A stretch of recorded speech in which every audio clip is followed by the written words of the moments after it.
Buenos días a todos. Comenzamos a rolda de prensa do Consello.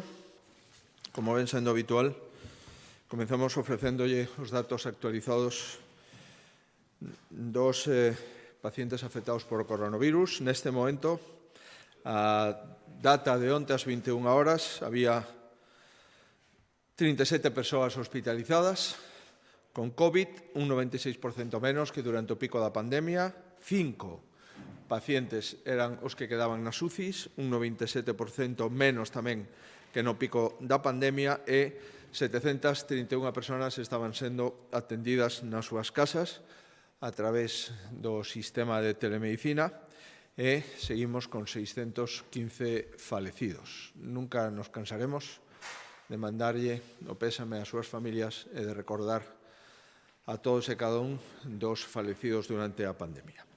Neste momento, pois, a patoloxía COVID está sendo residual tanto en aforos hospitalarios, é dicir, camas en planta de hospitalización, e tamén en camas de UCI. Concretamente, o número de persoas que están sendo atendidas nas UCIs supón o 1,06% das camas de UCI, e o número de pacientes COVID en hospitalización supón o 0,50% do total das camas de sanidade en Galicia. Estamos pouco a pouco arrancando a actividade hospitalaria. Xa estamos co 39,3% de camas baleiras, baixamos casi 10 puntos. Chegamos a ter 3.000 longas camas, 3.000 e pico camas. Neste momento estamos con camas disponibles 2.918, o cual significa que estamos ocupando paulatinamente as camas hospitalarias con outro tipo de procesos, con cirurxía programada e con tratamentos xa tradicionais nos sistemas sanitarios. E polo que se refire á posición de Galicia no conxunto do Sistema Nacional de Saúde, según os datos que facilita o Ministerio de Sanidade, Galicia e Canarias son as dúas comunidades autónomas coa menor taxa de letalidade, é dicir, as dúas comunidades que tiveron mellor comportamento de falecementos en relación co número de contaxiados, e tamén o indicador de número da mortalidade por 100.000 habitantes. Galicia está na metade, por debaixo da metade de España. Galicia presenta unha porcentaxe de falecidos por 100.000 habitantes do 22,52 e a media de España está no 57,67. Estes son os datos, insisto, do Ministerio de Sanidade agregados polo conxunto das comunidades autónomas. Por tanto, a evolución continúa a ser positiva. A media de contaxios diarios na última semana é de 6 casos, e, sin dúbida, non podemos baixar a guarda, pero o certo é verdade que se actuamos con responsabilidade, podemos conquerir unhas condicións xa de maior tranquilidade nas próximas semanas. Insisto, o que ocurra a partir de agora depende de nós, maioritariamente. Depende da conducta individual e colectiva dos galegos que teñamos nas casas, nos centros de traballo e nas rúas. Por conseguinte, reiteramos o respecto. Polo respecto a 615 persoas falecidas, polo respecto ás súas familias, pido ese mesmo rigor e esa vacina de distanciamento físico, que é a única medida efectiva para evitar contagios en Galicia e no resto de España. Como saben, o Consello da Xunta decretou a principios do mes de maio un loito oficial que duraba 30 días, considerando que o Goberno Central decretou un loito oficial que dura 10 días, conxugando esas dúas decisións, o loito oficial en Galicia finalizará o 6 de xuño, dado que estamos dentro do loito nacional que dicta o Goberno Central dende fai uns días. Esperemos, probablemente o 13 de xuño, facer un acto de homenaxe aos falecidos e ás súas familias. Vamos a intentar organizar ese acto ese sábado 13 de xuño e intentaremos, unha vez realizado, que o pobo galego poida expresar os seus respetos e manifestar a súa dor a todas as familias que perderon a un ser querido. No Consello da Xunta, como ven sendo habitual, estamos traballando nos 3 ámbitos da pandemia, no ámbito sanitario, no ámbito económico e no ámbito social. Hai unha serie de medidas que se traducen en seguir traballando no ámbito sanitario, pero, por suposto, con maior incidencia cada vez máis nos ámbitos económicos e sociais.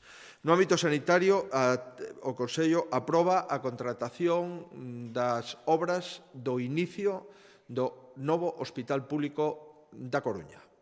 Licitamos a remodelación do primeiro edificio por un importe de 13 millóns de euros. No ámbito económico, por unha banda, autorizamos hoxe a sinatura dun convenio de colaboración para inxectar máis de 210 millóns de euros aos agricultores e gandeiros, anticipando o mes de xullo as políticas agrarias comuns, é dicir, a PAC. Isto suporá unha inxección de liquidez a máis de 27.000 familias en Galicia.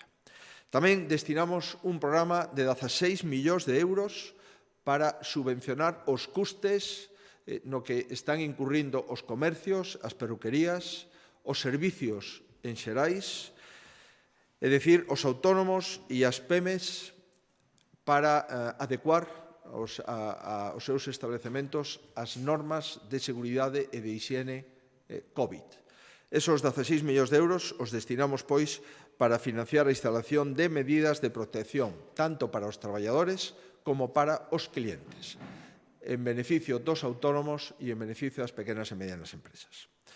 Do mesmo xeito, aprobamos un paquete de 8 millóns de euros para suplementar os ERTES de menor cuantía e tamén para suplementar aqueles maiores de 55 anos que perderon o seu traballo como consecuencia da pandemia, para suplementar as súas indemnizacións.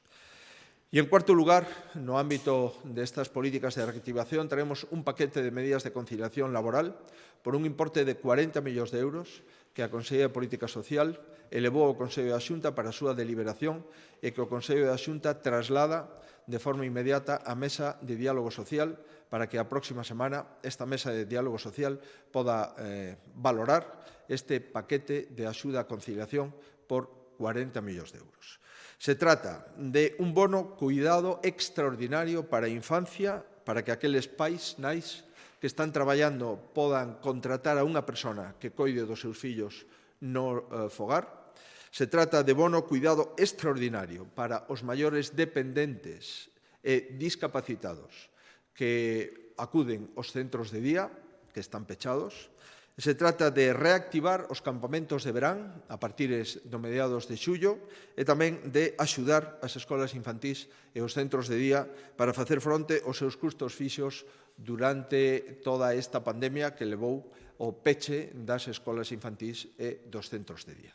Este paquete de medidas de conciliación para facilitar a vida familiar, tanto as familias con fillos de menos de 13 anos, como as familias con dependentes, como consecuencia do peche das instalacións das escolas infantís e dos centros de día, supón, sen ninguna dúbida, un impacto enorme desde o punto de vista de recursos públicos, pero entendemos que é necesario para que as familias podan reactivarse e podan acudir aos seus postos de traballo tendo un cuidador do menor ou do maior no domicilio. Outros asuntos do Consello da Xunta. Damos continuidade a 3 convenios de colaboración entre a Secretaría Xeral para a Igualdade dentro do Pacto de Estado contra a Violencia de Xénero. Se trata de convenios que temos coas universidades de Galicia, as 3 universidades, o coñecido proxecto FENIS, que é un acordo coa Asociación Alar Galicia para proxectos de inserción social e coas 3 universidades galegas. Este proxecto FENIS, que é unha iniciativa pioneira de reeducación para menores, así como outros 3 convenios coas universidades galegas para recoller e reforzar e ampliar os valores igualitarios e a educación afectivo-sexual. En relación cos protocolos sanitarios para poder exercer con seguridade o dereito ao voto de todo o pobo de Galicia convocado para o 12 de xullo. Aprobamos este protocolo con todas as garantías para dar seguridade sanitaria tanto os votantes como os membros das mesas electorais. Este protocolo foi avaliado pola Federación Galega de Municipios e Provincias, foi elaborado pola Dirección Xeral de Saúde Pública e validado pola Comisión Clínica do Servicio Galego de Saúde. Este protocolo establece unha serie de medidas e recomendacións que foron avanzadas polo vicepresidente da Xunta e polo Conselleiro de Sanidade e que recordo dunha forma sumaria. A mascarilla será obrigatoria para os electores. Poderán traela da súa casa ou poderán ter dereito a unha mascarilla no colexio electoral. Tamén será de uso obrigado para, por suposto, os membros da mesa. Contarán con 4 mascarillas que se entregarán ao inicio da xornada electoral para a súa renovación durante o día e contarán todos cunha pantalla facial facilitado pola Administración Electoral. Os electores deberán tamén iniciar as mans antes de votar e haberá botes de solución hidroalcohólica a disposición de todos os electores, igual que a disposición dos membros das mesas electorais. Dentro das medidas xerais, estas refírense a evitar aglomeracións e garantir as distancias físicas entre os electores. Se procurará manter a distancia de seguridade de 2 metros e no caso de que non sexa posible, polo menos de 1 metro, e entendemos que ese metro será suficiente dado que todos irán provistos de máscaras. Tamén se organizará a entrada dos votantes que deberán acceder con carácter xeral, salvo as persoas que necesiten un apoio, deberán de acceder de forma individual e deberá haber preferencia para aproximarse á mesa electoral onde está a urna para os maiores de 65 anos. En todos os locais, a Xunta colocará cartelería onde se marcarán as pautas sanitarias, onde se indicarán os fluxos de circulación dentro dos locais e tamén se intensificará a ventilación e as actuacións de limpeza e desinfección de pomos, portas e outros lugares onde normalmente as persoas que acudimos aos colexios electorais podemos tocar ou ter contacto con eles.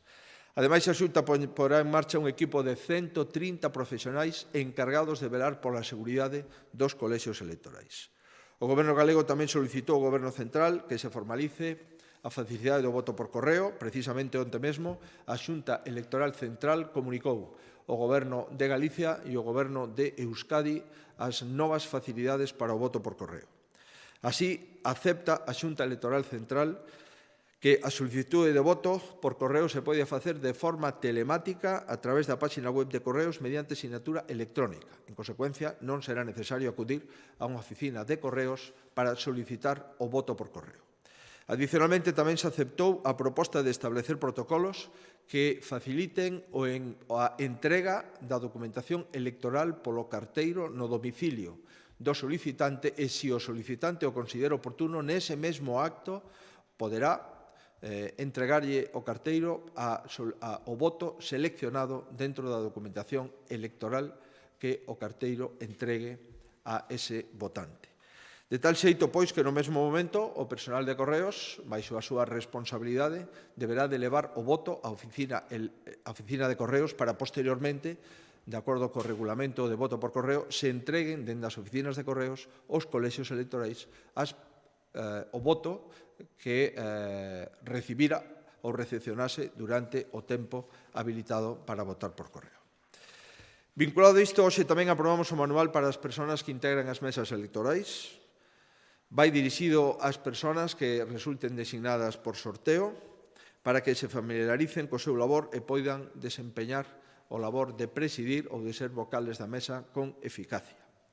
As medidas do manual quedan suxeitas ás indicadas no protocolo de saúde pública, medidas preventivas dentro do ámbito sanitario. Serán remitidos pola Xunta aos concellos a partir do 13 de xuño, data na que comenzarán os sorteos públicos para a designación das persoas que integren as mesas electorais e que se poderán producir ata o 17 de xuño.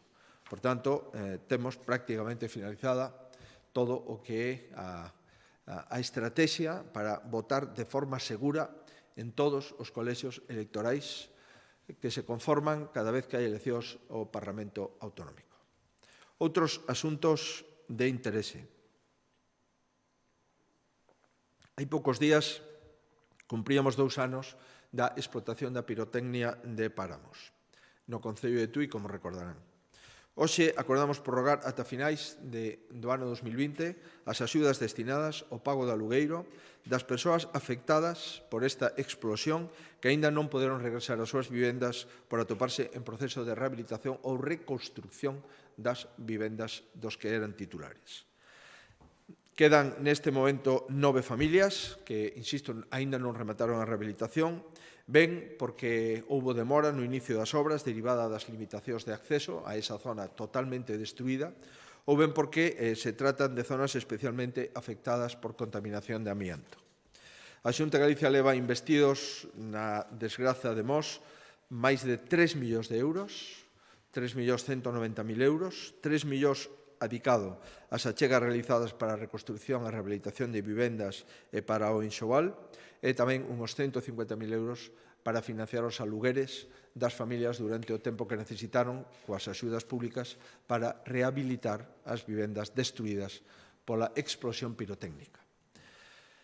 Aprobamos o regulamento da Lei de Protección da Paisaxe de Galicia. Nos convertimos na única e segunda comunidade autónoma que ten unha regulamentación específica de paisaxe en España. Xunto con Cataluña, Galicia, a partir de xa, ten un regulamento que concreta, determina e especifica que cuestións debemos de facer para poder construir respetando a paisaxe e os valores paisaxísticos e o patrimonio da paisaxe na comunidade autónoma. Se trata de protexer, de xestionar e de ordenar a paisaxe en desenvolvemento coa Lei de Protección da Paisaxe de Galicia e tamén coa Lei do Solo. Se prevé que todo plan, programa ou proxecto derivado de políticas públicas ou de actuacións privadas deberán considerar na súa elaboración os valores paisaxísticos e diferenciais das áreas ás que afecte. Por tanto, o que facemos é concretar mediante un regulamento as previsións legais, tanto da Lei do Solo como da Lei de Protección da Paisaxe, para garantir a integración das actuacións que fagamos tanto de iniciativa pública como de iniciativa privada. Deberán de garantir a integración da paisaxe nos instrumentos de ordenación territorial e urbanística e tamén dos instrumentos de planeamento urbanístico deberán incorporar a maiores cando se trate de paisaxe urbana. En definitiva, lograr a mellor integración e minimizar o impacto na paisaxe é o que pretende este regulamento. Se fai de forma concreta, se establece nos casos en que é necesario, solamente será preceptivo obter o informe do Instituto Galego do Territorio cando queremos actuar en solo rústico de especial protección paisaxística e para usos e actividades compatibles co Plan de Ordenación do Litoral. E só para obras grandes. Non será necesario a licencia no caso de obras menores. Estamos falando de 8,5% do territorio de Galicia, é dicir, territorios de especial protección paisaxística ou territorios contemplados no Plan de Ordenación do Litoral, é o 8,5% total de territorios. Nese caso, para facer obras menores non será necesario unha autorización expresa para realizar outras obras de movimento de terras ou outras obras de impacto paisaxístico, si será necesario que o Instituto de Ordenación do Territorio nun plazo máximo de un mes, 30 días, se ten que pronunciar para autorizar ou, no seu caso, axustar a solicitude que se presente. En resumo, finalizamos a nosa legislación de protección da paisaxe con este regulamento, unha vez que tengo visto prace dos órganos de asesoramento feitas as alegacións en información pública e informado tamén polo Consello Consultivo. En materia forestal, aprobamos definitivamente o Plan de Prevención e Defensa contra os humos forestais 2020, unha vez que onte obtivo o respaldo do Consello Forestal. Como recordarán, se trata de un plan que ten non poucas novidades. En primeiro lugar, é un plan con protocolos de todas as xentes, 7.000 traballadores, que van a coidar o noso patrimonio forestal e ambiental durante estes meses, e que, por suposto, teñen que protexer a súa saúde cos protocolos sanitarios que o propio plan contempla. O dispositivo humano contará con maior presencia temporal dos efectivos do territorio. Efectivamente, hai 984 traballadores, o personal fixo discontinuo, que empezou traballando 3 meses, despois se incorporaron 4 meses, despois os contratos foron de 5 e xa este ano serán de 6 meses a estes 984 traballadores que duplican o contrato temporal coa Xunta de Galicia. O operativo global ascenderá a 7.000 personas, haberá 360 motobombas, medios aéreos que contemplan a dotación de maior capacidade de transporte de auga. Tamén se incorporarán 10 drones para darnos información do que está ocurrindo nos montes e nos bosques de Galicia, e hai máis de unha dúcia de instruccións e protocolos que permiten o traballo de personal en condicións óptimas de seguridade e hixiene. Este Pladiga ten máis de 30,6 millóns de euros dedicados á prevención, traballos de prevención que están neste momento en execución. Empezamos o 18 de maio, unha vez que a situación da pandemia nos permitiu empezar a traballar na limpeza das franxas, nos núcleos, na limpeza das estradas. Levamos traballando dende o 18 de maio e intentaremos facelo ata o 13 de xullo, se as condicións climatolóxicas o permiten. Estamos actuando en 46.000 hectáreas, limpando esas hectáreas, e en 5.800 kilómetros de pistas e estradas na comunidade autónoma. Baixamos as parroquias de alta actividade incendiaria un 60%, pasando de 71 parroquias a 28. Esos son os datos técnicos que aconsellan facer esta baixada para concretar efectivos nas 28 parroquias de maior concentración. E quero agradecer o esforzo que van a realizar estas 7.000 personas que xa viñeron facendo esforzos desinfectando 7.000 exteriores de centros de saúde, de residencias de discapacidade, de residencias de terceira idade, de todo tipo de instalacións durante a pandemia e que agora se enfrontan para asegurar o cuidado e o patrimonio medioambiental da comunidade autónoma. Moitísimas gracias polo traballo e moita sorte nesta campaña de lumes. No ámbito das políticas económicas, a inxección de liquidez ao agro, tanto os agricultores como os gandeiros, de 210 millóns de euros a partir do mes de xullo, é unha das medidas de reactivación económica que a pandemia aconsella executar. Agradecemos as 5 entidades financeiras que están traballando con nós, a Banca, Caixa Rural Galega, Sabadell, Santander e CaixaBank, que se poñen de acordo coa Xunta de Galicia para facer estes anticipos a 27.000 agricultores e gandeiros por un valor de 210 millóns de euros. No mes de xullo, en consecuencia, sin esperar a outono, chegarán ás casas destes 27.000 traballadores do sector primario 210 millóns de euros sin coste para os agricultores e gandeiros. A comisión destes préstamos será financiada pola Xunta de Galicia e o 1% do importe do préstamo será financiado o 100% pola comunidade autónoma. Os 27.000 interesados deberán realizar a solicitude de préstamos antes do 31 de xullo. O prazo máximo para a formalización será de 15 días. O empréstito será amortizado no momento do cobro da subvención, obxeto do pago, o cual suporá a cancelación inmediata. Por tanto, se pode xa retirar ese diñeiro a partir de xullo, e no momento en que se ingrese a través da Unión Europea, automáticamente ese préstamo queda cancelado e, en consecuencia, o banco recupera o préstamo e o agricultor e gandeiro nada ten que poñer, dado que os custes financeiros os asume a comunidade autónoma. Levamos 300 millóns de euros anticipados no sector da agricultura e da gandería, sendo, por suposto, unha obriga das administracións públicas a sensibilidade da liquidez que se necesita neste momento de pandemia económica que estamos vivindo na economía española e en boa parte dos países da Unión Europea. Outros asuntos en materia de economía, empezando por sectores económicos concretos, sectores do taxi e VTC. Se trata de axudar a este sector moi castigado pola pandemia, e se trata de financiarlle as mamparas que, por razóns de seguridade e hixiene, se instalarán nos taxis e en vehículos de aluguer con conductor. Vamos a financiar prácticamente a totalidade do custe da mampara, entre o 80% e o 100% do custe, dado que vamos a financiar 75 euros por mampara e vehículo, que é aproximadamente o que custa unha mampara tradicional. Se subvencionan as mamparas que se instalasen dende o pasado 1 de marzo ata o vindeiro 31 de xullo. Por tanto, este é un compromiso co sector do taxi que hoxe queda cumplido. Seguimos na páxina económica. Garantizamos os centros especiais de emprego e as empresas de inserción laboral os máis de 3.300 contratos que, a pesar de non poder ir a traballar como consecuencia da pandemia, seguiron cobrando e seguirán cobrando todos os meses as súas nóminas.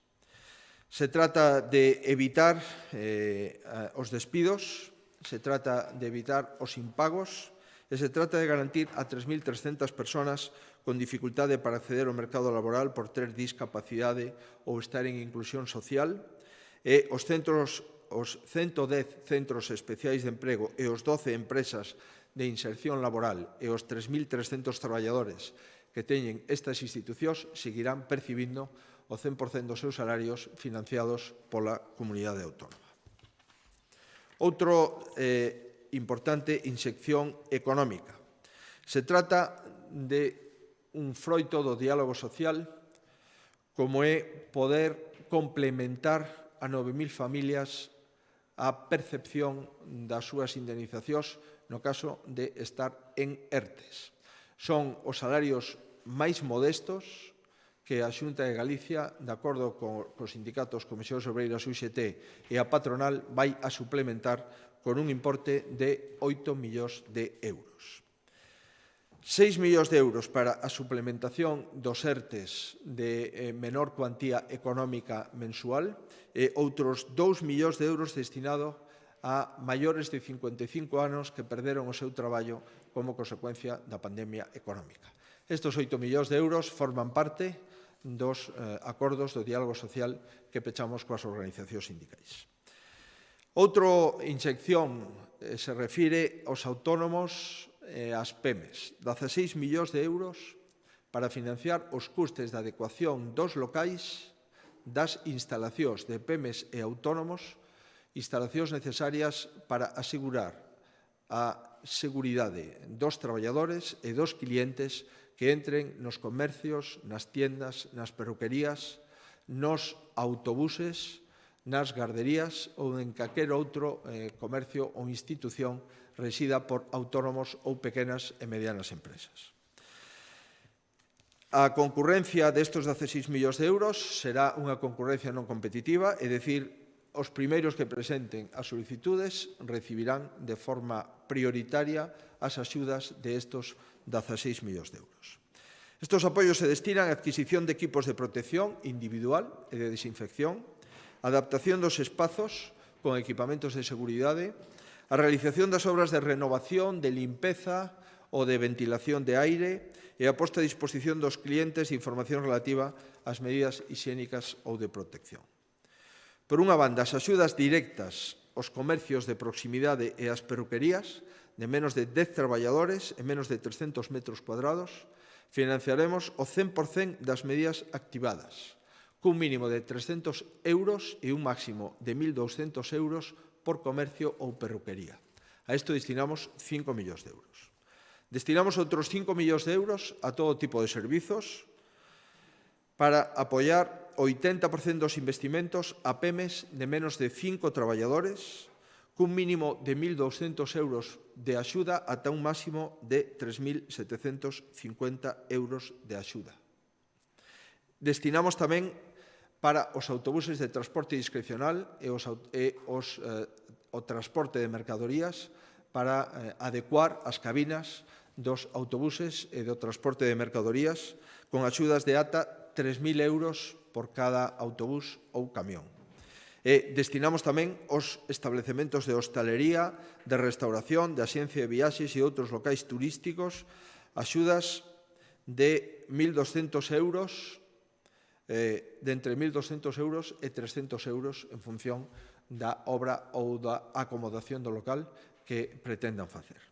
En definitiva, establecemos axudas cun mínimo de 300 euros ata un máximo de 3.000 euros para os autónomos e a pequena e mediana empresa para os gastos que supón a adecuación do seu local ou do seu autobús ou camión ou hostal, hotel, cafetería, etc. Poñemos a disposición do sector de autónomos e de PEMES 16 millóns de euros de forma inmediata e eu pido que se presenten as solicitudes a maior rapidez para que poidan cobrar tamén a maior rapidez. Unha vez concedida a axuda, automáticamente nesa notificación de concesión haberá un anticipo do 50% de esos 300 ata 3.000 euros por axuda individual de acordo co programa que acabo de referir. Entramos na segunda parte das actuacións para loitar contra a situación económica e social que estamos vivindo, sin esquecer a situación da sanidade. Hoxe autorizamos suministros á área sanitaria de Ourense por 700.000 euros e á área sanitaria de Coruña por 371.000 euros.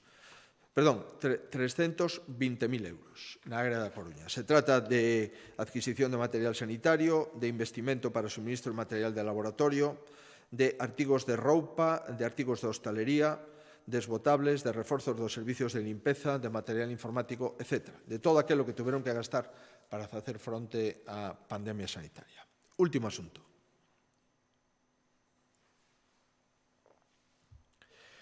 Dentro da sanidade, a contratación do inicio da primeira obra do novo Hospital Público da Coruña. Con esta obra de 13 millóns de euros empezamos a cumprir o compromiso de facer un novo hospital público na cidade herculina. Ten 4 melloras esta obra, se pretende crear unha nova área do hospital de día, en segundo lugar, aumentar a dotación das camas de UCI e de cuidados intermedios, en terceiro lugar, ampliar as urxencias e as consultas externas e tamén ampliar as camas de hospitalización. Como saben, neste momento temos aprobado un plan director que supón facer un novo hospital público da cidade e este novo hospital público suporá 200.000 metros cuadrados máis de superficie hospitalaria, é dicir, o doble da actual superficie hospitalaria do Hospital da Coruña. Contará cun aumento do 108% dos postos de urxencias, de un 49% de incremento de consultas, de un 30% incremento de quirófanos, un 15% máis de camas, das cuales o 55% serán habitacións individuais e un incremento do 90% de postos de hospitalización de día. En total, esta nova infraestructura que temos comprometida para a cidade da Coruña ten un presuposto de obra de casi 300 millóns de euros, 302 millóns de euros, máis 100 millóns de euros de equipamento, os que hai que sumarlle os 100 millóns que levamos invertidos nos últimos anos no Hospital da Coruña. No Hospital da Coruña ampliamos o servicio de urxencias, ampliamos a central de esterilización e tamén ampliamos o bloque quirúrxico con quirófanos novos. Pois ben, agora iniciamos o novo Hospital da Coruña con esta primeira obra de 13 millóns de euros. Esta obra de 13 millóns de euros ten como obxectivo rehabilitar un edificio dos que van a quedar no novo hospital, hai outros edificios que se van a demoler, este se vai a rehabilitar, e ten como obxectivo, en primeiro lugar, ampliar os servicios de farmacia, de urxencias e mantenimento. Vamos a habilitar unha sala de observación con 4 boxes e 10 camas sillóns, ademais dun control de enfermería e aseo no ámbito das urxencias, e tamén vamos a ampliar en 250 metros o servicio de farmacia. Noutra planta vamos a situar os hospitais de día, 102 postos de hospitales de día no novo complexo hospitalario da Coruña. Hospitales de día de oncoloxía, de alergoloxía, de hematoloxía, hospital de día polivalente e oficina de coordinación de trasplantes. Isto supón tamén a creación de 32 locais de consultas externas. Por tanto, esta obra que faremos na cuarta planta dese edificio supón 102 postos de hospitalización de día e 32 consultas locais para os profesionais sanitarios. Noutra planta ampliaremos a hospitalización con 29 camas. Na planta sexta ampliaremos para crear unha unidade de cuidados intensivos e unha unidade de cuidados intermedios con 30 camas novas. Significa, ademais, nesta sexta planta, outras 29 camas de hospitalización divididas en 18 habitacións, 7 individuais e 11 habitacións de 2 camas. En definitiva, esta obra primeira do novo Hospital Público da Coruña Supón un crecemento de 58 camas de hospitalización, 30 camas de UCI e cuidados intermedios, 102 postos de hospitalización de día, 29 consultas externas, máis ampliación do servicio de urxencias, servicio de farmacia e servicio de mantenimento. E, por último, a proposta de paquete de medidas para a conciliación.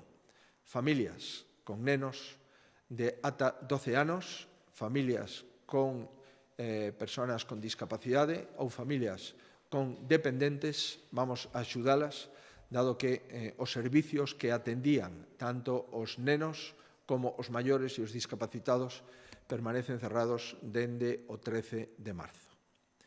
É un paquete de medidas que será elevado á mesa de diálogo social que celebraremos a próxima semana para a súa análise e aprobación definitiva. Ao longo desta semana, a Consellería de Política Social fixo unha rolda de consultas cos representantes dos centros de día e as escolas infantís, tanto públicas como privadas, e o sector da discapacidade que permanece pechado dende o 13 de marzo. Unha vez escoitadas as opinións dos traballadores e as opinións do sector, unha vez avaliada as consultas coa comunidade médica, a Xunta vén de decidir que as escolas infantís, os centros de día e ocupacionais de Galicia non retomen a súa actividade ata o curso que ven. E, sendo conscientes da decisión que isto supón para as familias, tanto con fillos como con maiores, é necesario establecer un programa específico para axudar a esas familias na que ambos os dous proxenitores están traballando, non poden facelo con teletraballo e é necesario que abandonen o domicilio familiar e é necesario, en consecuencia, que haxa unha previsión para axudar a atender a esos nenos ou a esos maiores, dado que os centros públicos e privados os que acudían permanecerán pechados ata o 1 de setembro deste ano 2020. Tomamos esta decisión porque nos parece que ante as dúbidas, sobre todo das distintas sensibilidades das escolas de pediatría no conxunto de España, nos parece que non podemos garantir a seguridade 100% dos nenos de 0 a 3 anos, dado que é imposible manter a distancia física cando operan cos seus cuidadores nas escolas infantís. E do mesmo xeito non podemos garantir a distancia física nos centros de día e nos centros de discapacidade cando nestos centros se requiere unha terapia onde a proximidade a estas persoas é básica para os profesionais e para os usuarios. Sendo conscientes de todas estas dificultades sanitarias, pois o que fixemos foi diseñar un paquete de axudas, un paquete extraordinario de axudas de conciliación que elevaremos, como digo, ao diálogo social a próxima semana para a súa deliberación. Este paquete de medidas conta con 4 grupos de beneficiarios.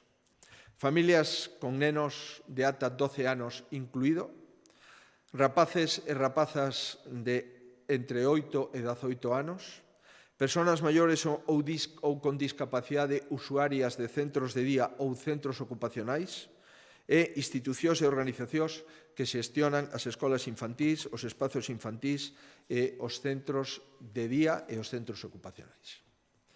A tal efecto, diseñamos unha serie de paquete distinto en función de estemos falando de nenos, estemos falando de maiores ou estemos falando de centros. En primeiro lugar, un bono cuidado extraordinario para a infancia dotado de ata 18 millóns de euros. Este bono estará dotado con 500 euros ao mes para cada familia beneficiaria e estará vixente mentras estean pechados os centros, é dicir, ata 1 de setembro, e se poderá aplicar con efectos retroactivos dende a declaración de alerta sanitaria o 13 de marzo. As familias que durante ese tempo, dende o 13 de marzo ata agora, ou as familias que a partir de agora contraten a un cuidador para os seus nenos de ata 12 anos incluído, terán unha axuda de 500 euros ao mes ata o 1 de setembro. Poderán solicitala, pois, todas esas familias que teñan fillos que estean na educación infantil ou en educación primaria. As condicións: que os dous proxenitores traballen fora da casa. Se son familias monoparentais, pois é evidente que o proxenitor que traballe fora da casa. Os ingresos de familia non deben de superar 806 euros por cada membro da familia, salvo nas familias monoparentais, que poderán chegar a 2.500 euros o mes. E os servicios se contratarán despois da declaración de emerxencia sanitaria, é dicir, a partir do 13 de marzo. As familias que non necesitaban un cuidador porque levaban os seus nenos á escola, porque levaban os seus nenos ás garderías, e que están na eventualidade de que non poden teletraballar e teñen que incorporarse aos seus postos de traballo e non pode quedar ninguén na casa para cuidar os fillos, teñen dereito a esos 500 euros o mes. No caso de que contrataran dende o 13 de marzo, dende esa época, e no caso de que aínda non que contrataran, no que contraten a partir de xa ata o 1 de setembro. Entendemos que pode haber máis de 36.000 familias beneficiarias de este bono extraordinario de cuidado infantil. A segunda proposta é os campamentos xuvenís para os rapaces entre 8 e 18 anos. Estamos diseñando unha edición atípica, cunha campaña de verán coa maior protección de historia. Estamos rediseñando os circuitos dos albergues de infantos xuvenís, dos campamentos xuvenís, e entendemos que a mediados de xullo poderemos abrir esos albergues cunha serie de medidas e de protocolos para intentar tamén a conciliación durante as vacacións a esas familias que teñen fillos entre 8 e 18 anos. A terceira cuestión é o bono cuidado extraordinario para a dependencia, cun investimento de 11 millóns de euros. No mesmo xeito, as familias que contraten a un coidador, que contrataran un coidador dende o 13 de marzo, ou que o contraten a partir de agora, sempre que teñan algunha persona con discapacidade ou algunha persona dependente que acudía a centros ocupacionais ou a centros de día, terá dereito a 500 euros o mes. Do mesmo xeito, ademais, no caso de que esa persona con discapacidade ou esa persona de dependencia necesite axudas específicas de rehabilitación, tamén, ademais dos 500 euros o mes, facilitaremos ata un importe de 1 millón de euros sesións de terapias de estimulación e rehabilitación para esos maiores ou para esos discapacitados. En relación cos centros e as escolas infantís que non están obtendo ningún ingreso como consecuencia do seu peche, abrimos unha liña de axudas extraordinaria vinculada a que se acollesen a gratuidade para segundos fillos e terceiros. Como saben, a partir de 1 de abril, a Xunta de Galicia tiña previsto financiar o 100% as escolas infantís que tuveran segundos e terceiros fillos da mesma unidade familiar. Pois ben, neste caso, a esas escolas infantís que se acollían a este programa terán dereito a unha axuda global de 6 millóns de euros. E, por último, tamén faremos axudas aos centros de día mediante unha orden específica para poder facer fronte aos seus custes fixos durante a suspensión da actividade. Estamos falando de unha orden de 4 millóns de euros. En definitiva, este é un paquete extraordinario ante unha situación extraordinaria para unha conciliación familiar nun momento de extraordinaria dificultade que vamos a evaluar dentro do diálogo social e que a Consellería de Política Social informou o Goberno no día de agora para deliberar. Dada a trascendencia social, a trascendencia económica que ten esta decisión, comunicámola dende xa porque entendemos que as familias que aínda non contrataron ese cuidador o podan ir contratando para que a partir de xuño, xullo e agosto, como mínimo, podan ter esas axudas de 500 euros mensuais, tanto para os fillos de ata 12 anos incluído, como para os maiores dependentes e as persoas con discapacidade que convivan no domicilio familiar, onde ambos os proxenitores teñan a obriga de traballo presencial nas súas empresas ou nos organismos onde teñan a súa actividade laboral. Mais nada, ata aquí o contido e alcance do Consello da Xunta. Moitísimas grazas.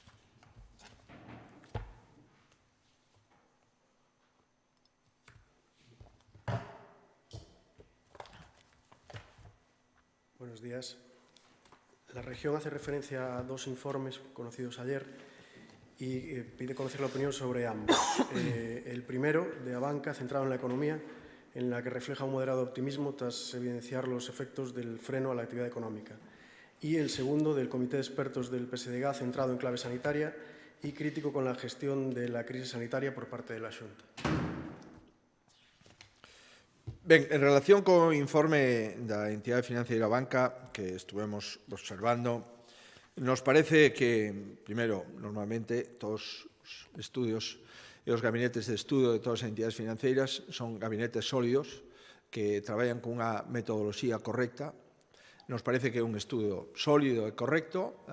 As previsións da Xunta de Galicia, tanto as previsións propias do Instituto Galego de Estadística como as previsións do Comité de Expertos que ten a Comunidade Autónoma asesorando desde fai varias semanas, acreditan que a economía de Galicia vai a ter un impacto, sin dúbida, e que probablemente ese impacto sexa menor a media da economía española. Nos parece, en todo caso, que temos que ser prudentes ao respecto. Acabamos de coñecer os datos do INE da perda de venta en comercio minorista. Galicia é a comunidade autónoma que menos perda en comercio minorista tivo, de acordo coa información publicada polo Goberno Central. Hai outros indicadores de reactivación da produción de vehículos. Hai outros indicadores de exportación no ámbito textil que nos albergan algunhas esperanzas de que a economía galega sexa castigada un pouco menos que a media da economía española. Como é natural, isto non é ningún consolo, senón a constatación de que parece indicar, sobre todo se o sector do turismo nacional se comporta como esperamos, todo parece indicar que a economía galega vai a sufrir un durísimo golpe, pero ese golpe vai a ser superior á media da economía española. En relación con outra información relativa aos expertos de un informe dun partido político, concretamente o Partido Socialista Obreiro Español en Galicia, eu, por respeto aos profesionais do Servicio Galego de Saúde que fixeron o informe, por respeto á comunidade científica que estuvo traballando no informe, por respeto aos datos, prefiro non facer comentarios sobre ese informe. Entre outras cousas, porque hai unha serie de contradicións no propio informe que se comentan por si mesmas. É evidente que a taxa de letalidade e a taxa de falecementos por 100.000 habitantes acredita o propio informe que é moito millor que o resto de España. Non hai moito máis que falar. Pero decir que eso ten que ver co virus é simplemente descoñecer como se mide a taxa de letalidade e a taxa de falecementos por 100.000 habitantes. A taxa de letalidade non ten nada que ver co virus. A taxa de letalidade é o número de falecementos por o número de contagios. E o número de falecementos por número de contagios, Galicia, xunto con Canarias, ten os mellores datos de España. E a taxa de falecementos por 100.000 habitantes, Galicia ten a metade dos falecementos que a media de España.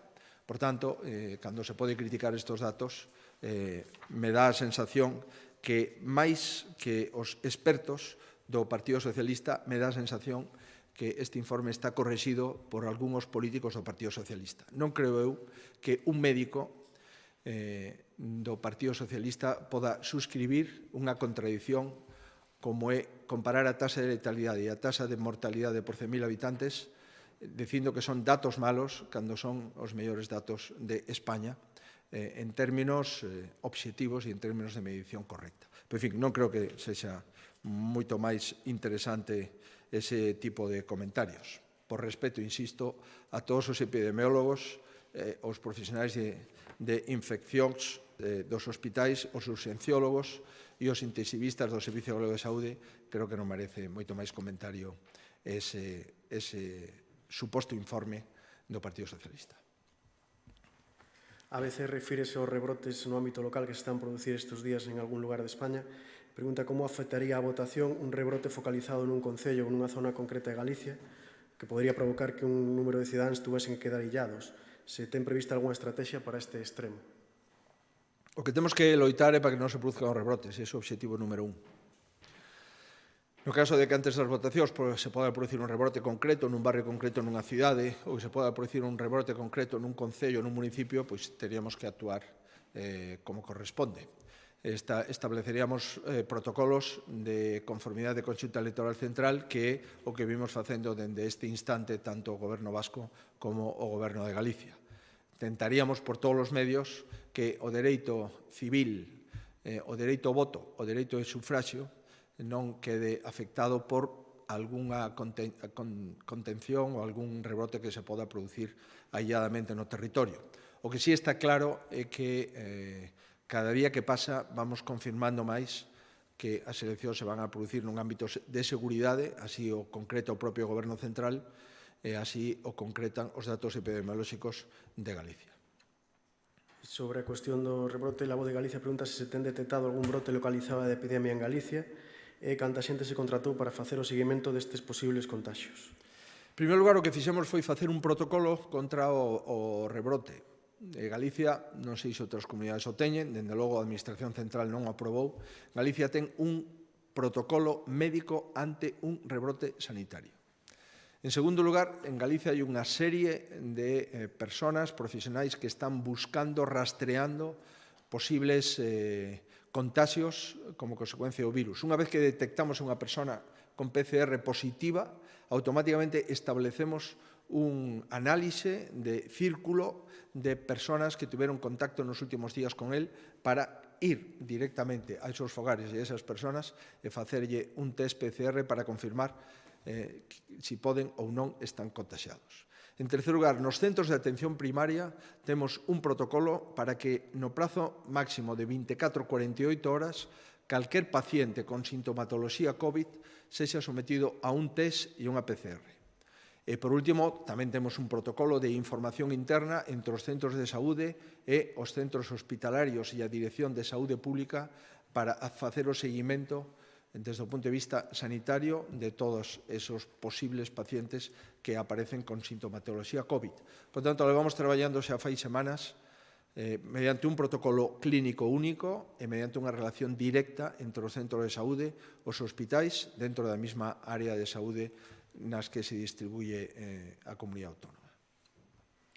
Hai varias preguntas sobre Alcoa. Alerta Digital pregunta si en empresas como Nissan y Alcoa se podría seguir el modelo de Venezuela nacionalizándolas.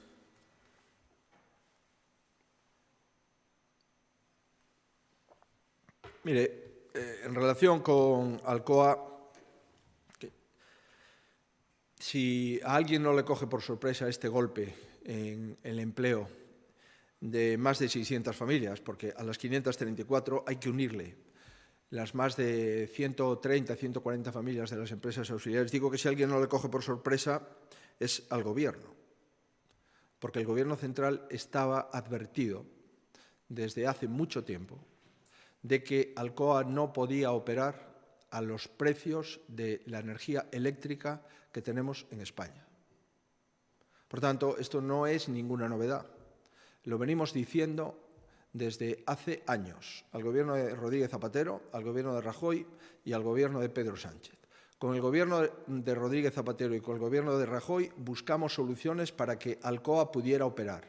Y con el Gobierno del actual presidente Sánchez no hemos encontrado la mínima intención del Gobierno central para que Alcoa siga operando. Por tanto, esto no es ninguna novedad. El Gobierno lo sabía desde hace tiempo. Miembros del Gobierno visitaron conmigo Alcoa. Delante del Comité de Empresa se comprometieron a que Alcoa tuviese una tarifa eléctrica que fuese compatible con el mantenimiento de la producción de aluminio primario en España. Esto no me lo cuentan, esto lo viví yo en las visitas a Alcoa. Ministros, presidente del Gobierno, cuando visitaba Galicia, se comprometía en un precio que pudiera compatibilizar la producción de aluminio primario en España y, por lo tanto, la viabilidad económica de esa factoría. Desde octubre del 2018, el Gobierno de Pedro Sánchez se ha comprometido con Alcoa y, lamentablemente, al menos hasta ahora, no puedo decir que haya cumplido ni uno solo de los compromisos asumidos. Por tanto, para concretar este asunto, lo primero que tenemos que saber es si el Gobierno de España quiere o no que haya una factoría de aluminio primario en España. Si el Gobierno de España quiere que este metal, que es uno de los metales que más se utiliza y que más se utilizará en el futuro, se produzca en España, si quiere, el 50% del problema está resuelto. Pero si no quiere, esto no lo vamos a poder resolver, ni con una fórmula ni con su contraria. No estoy pidiendo nada que no hayan hecho los gobiernos anteriores. Estoy pidiendo lo mismo que le pedí al presidente Zapatero y al presidente Rajoy, exactamente lo mismo, que haya una tarifa compatible con la producción de aluminio primario en nuestro país. Lo segundo que quisiera trasladar es que ya no bastan palabras. Con las palabras no bajamos el precio de la luz, con las palabras no podemos producir aluminio primario, con las palabras las cubas de Alcoa no funcionan. Primero fueron promesas, después fueron disculpas, ahora se trata de socializar la culpa. Lo cierto y verdad es que lo que tenemos es que concretar de una vez si el Gobierno quiere o no quiere una fábrica de aluminio en España. Y de momento sus acciones es que no le interesa este sistema de producción. Pero añado, por último, ojo, porque si Alcoa cierra, como consecuencia de los precios de la energía en España, habrá otras empresas electrointensivas de otras comunidades autónomas que también cierren. Y, por lo tanto, esto es el primer aviso a toda la industria electrointensiva del noroeste y del norte de España. Yo espero y deseo, insisto, que en las próximas semanas podamos andar el camino que no hemos andado en este año y medio y pongamos un precio estable para los próximos años a las industrias electrointensivas y dediquemos las mismas cuantías económicas que dedicó el Gobierno de Rodríguez Zapatero y el Gobierno de Rajoy a las empresas electrointensivas. Si esto se hace, Alcoa tiene viabilidad. Si esto no se hace, Alcoa no tiene viabilidad y, por lo tanto, los despidos serán masivos. Insisto, no estamos diciendo nada distinto de lo que hemos venido diciendo. Lo que estamos es constatando la dudosa voluntad del Gobierno de que quiera mantener una fábrica de aluminio primario en España. Todo parece indicar que la política energética del Gobierno es una política energética con un sustento ideológico fundamental, donde lo que interesa es la ideología y no los costes de esa política energética. Y cuando una política energética no tiene en cuenta los costes, automáticamente la industria se destruye porque la ideología no crea puestos de trabajo, la ideología no disminuye los costes energéticos. La ideología mal planteada lo que hace es hacer inviable muchas industrias en nuestro país. Nos Diario pregunta que opinión lle merece a proposta da totalidade dos sindicatos que forman parte do Comité de Empresa de Alcoa de solicitar ao Goberno de Estado a intervención da factoría de San Cibrao e a súa incorporación ao sector público. Eu acabo de intentar facer un análise que o Goberno comparte en relación coa situación de Alcoa. O primeiro que temos que saber é se o Goberno central, o Goberno de Pedro Sánchez, quere ou non quere que haxa unha factoría de aluminio primario en Galicia. Factoría de aluminio primario en Galicia, que é a única factoría de aluminio primario en España. Si queren este tipo de industrias, hai solución. Si non queren este tipo de industrias, e a súa política enerxética non se vai a adecuar a este tipo de industrias electrointensivas, isto non ten ningunha solución, nin con intervención, nin sin intervención. Si a necesidade para a produción de aluminio primario é que o precio do megavatio este no entorno de 35-38 euros. E o precio do megavatio no último ano superou os 50 euros. Se ademais agora isto se ven a xuntar cunha disminución da demanda de aluminio como consecuencia da crise en España, da crise en Europa e na crise mundial, evidentemente estamos na tormenta perfecta. Non hai ningunha empresa, nin esta, nin ningunha no futuro, que vai a facer aluminio primario en España se non ten un horizonte de coste enerxético. Os costes enerxéticos de produción de aluminio supoñen o 40% do total dos costes de esa industria. Se non hai un coste parametrizado cunha horquilla de prezo, non hai nin capital público nin capital privado que poida producir aluminio no país. Por tanto, insisto, o primeiro que temos que saber é se o Goberno central quere ou non quere que en España haxa unha fábrica de aluminio primario. E eu, despois dun ano e medio dialogando e intentando traballar co Goberno central, a resposta que teño é unha resposta que, de momento, dentro das prioridades do Goberno central, non está a facer unha política enerxética adecuada para as industrias electrointensivas. E isto, lamentablemente, non é unha opinión, é un feito que xa nos atopamos cun aviso de despido de 534 familias directas, o que supón aproximadamente unos total de 700 empregos na Mariña Lucense. Sí, Cadena Ser quere saber se mantivo contactos co Goberno central para buscar solucións para a Alcoa.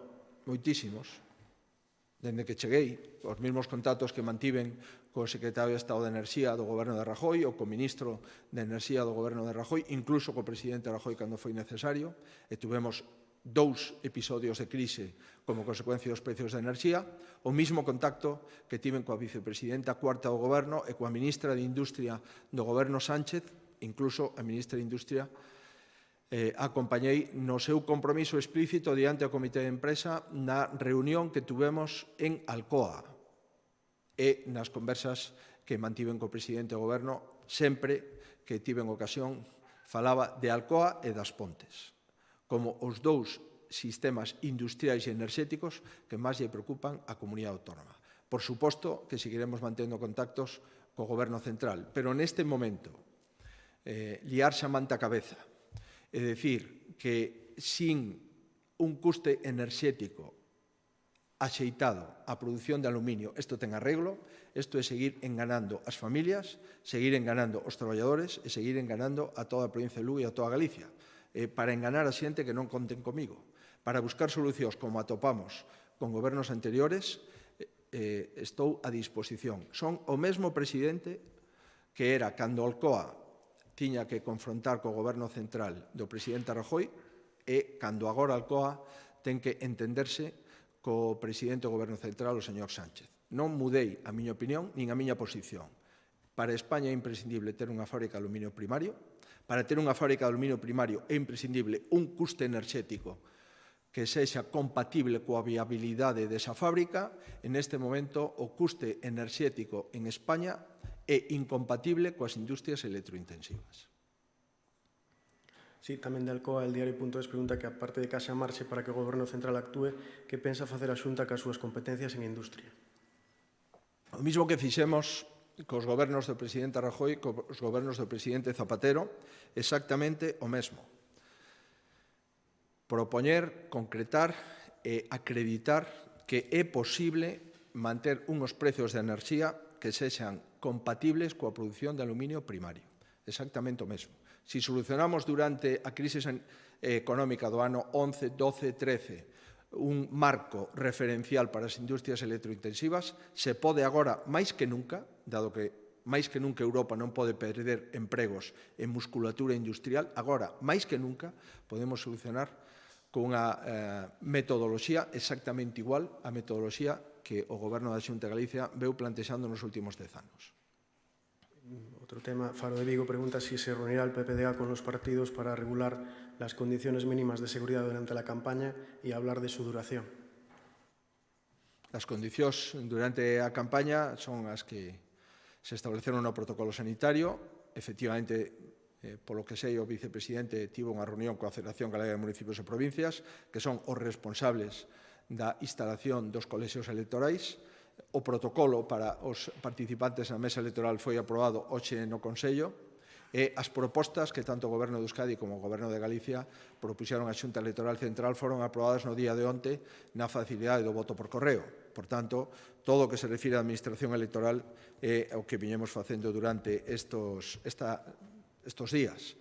Sabemos con antelación que é o que temos que facer, sabemos con antelación como teñen que estar preparados os colexios. Se van a contratar a 130 persoas expertas en seguridade e en prevención da saúde para supervisar todos esos colexios e vamos a traballar para darlle a maior seguridade posible á xornada electoral. Sí, sobre o protocolo de eleccións tamén, que Europa Press quere saber se se introduciu algún cambio despois de telo presentado esta semana aos concellos. Entendo que os cambios que se van a introducir son os que onte nos comunicou a Xunta Electoral en relación co voto por correo.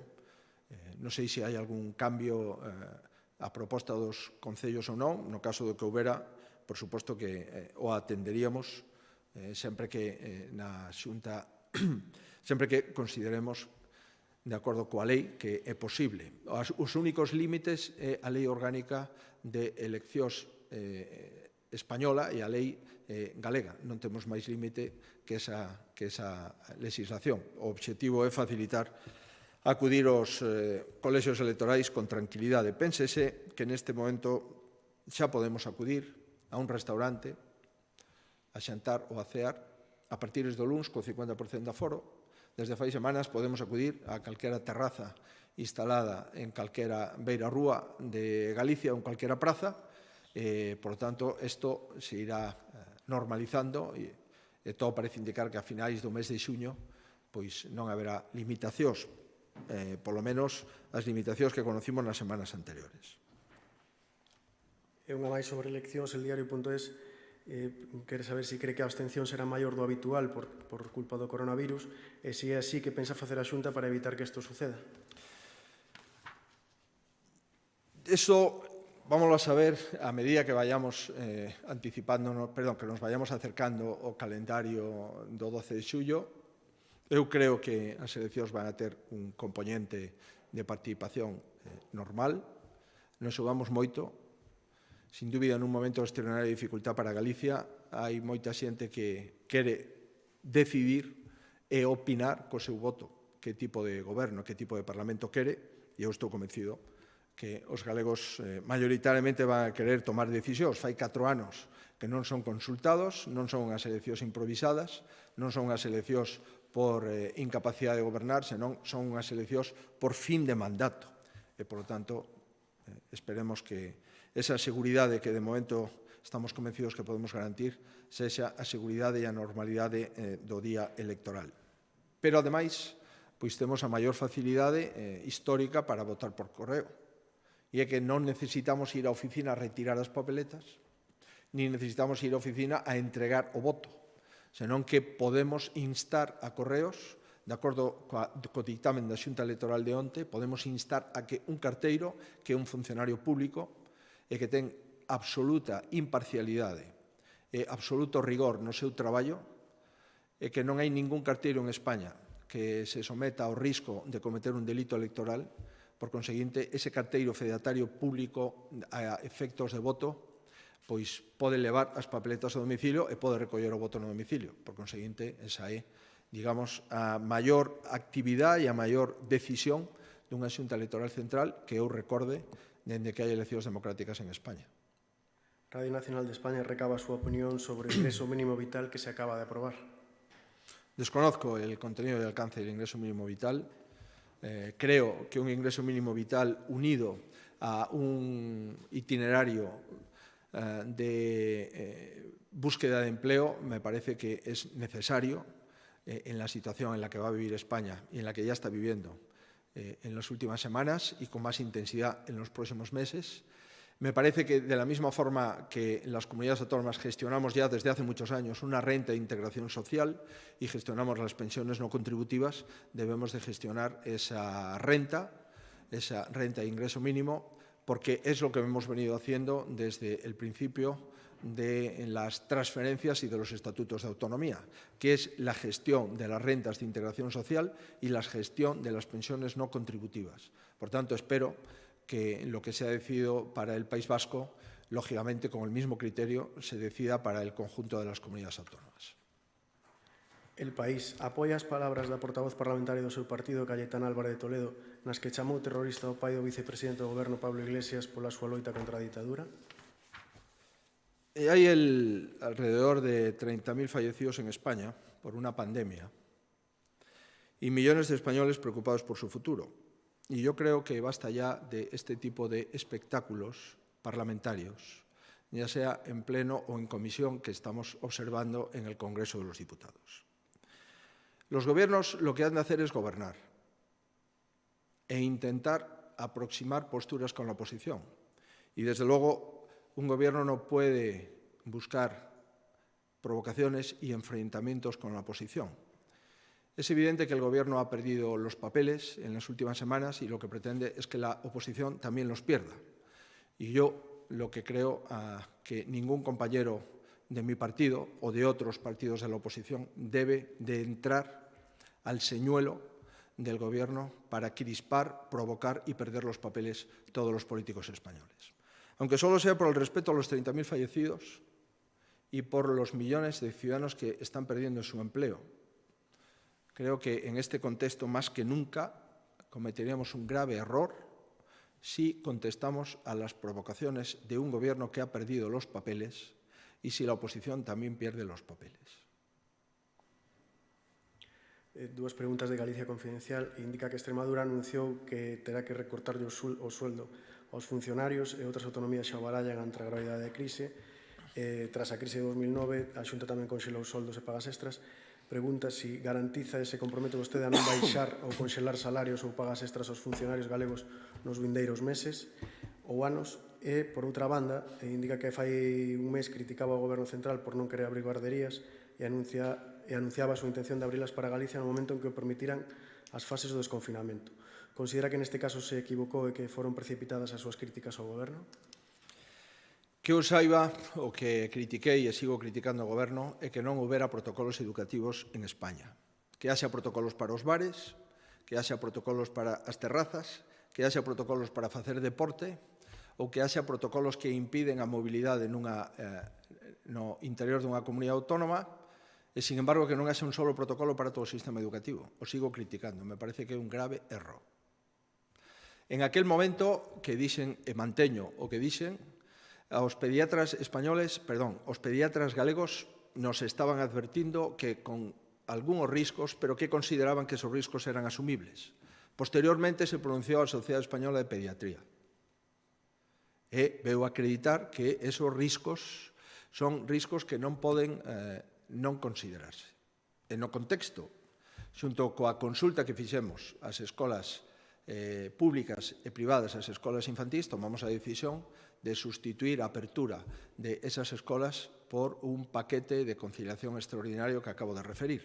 Por conseguinte, volvo a reiterar, creo que non estuvemos acertados como país cando non quixemos establecer protocolos educativos e, neste momento, dado que a comunidade científica non é pacífica desde o punto de vista das escolas infantís, sobre todo de 0 a 3 anos, pois entendemos que, ante a dúbida, o máis prudente é xustamente, valga a redundancia, a prudencia. Por iso tomamos a decisión que acabamos de anunciar. Non estaba escoitando. A dos funcionarios estaba respondida? Perdón. Nós temos un presuposto do ano 20, temos un presuposto aprobado no Parlamento de Galicia que vamos a cumplir. Non temos previsto tocar as retribucións dos funcionarios. Si na próxima legislatura o Goberno que se haya elexido das urnas vai a tocar ou non tocar a retribución dos funcionarios, eso supoño que ninguén pode acreditalo, salvo calquera que quere dicir unha cousa e facer a contraria. O que sí digo é que Galicia ten 3.000 millóns de euros de débeda inferior á media da débeda pública do conxunto de España. E, por tanto, Galicia debería de ter algunhas capacidades que non teñen outros gobernos que están excedidos no promedio de débeda pública sobre PIB. Eso é un dato constatable. En canto ao que se vai a facer en relación con este asunto ou con calquera asunto concreto, dende logo estarei gustosísimo en poder contestalo se os galegos me dan posibilidade para facelo a partir de xullo. Pero, reitero, nós, calquera medida que adoptemos, serán medidas razonadas e razonables. E a situación económica e financeira de Galicia está nunha situación que permite afrontar con dificultades, pero que entendemos permite afrontar os próximos anos. Eso sí, veremos como van a vir os presupostos do Estado e como van a afectar as facendas autonómicas. Pero, por concretalo, eu, dende logo, non teño previsto tomar decisións que xa tomei en legislaturas anteriores como consecuencia da necesidade das legislaturas anteriores desde o punto de vista económico. Unha última dúbida sobre Consello de Europa Press sobre o bono coidado. O requisito de 806 euros por membro da unidade familiar serían brutos ou netos? Boa pregunta. Eu creo que son brutos, pero me gustaría que posteriormente se confirme ese dato. As retribucións son brutas, non son netas, pero en todo caso confirmaremos ese dato. Moi ben, moitísimas grazas.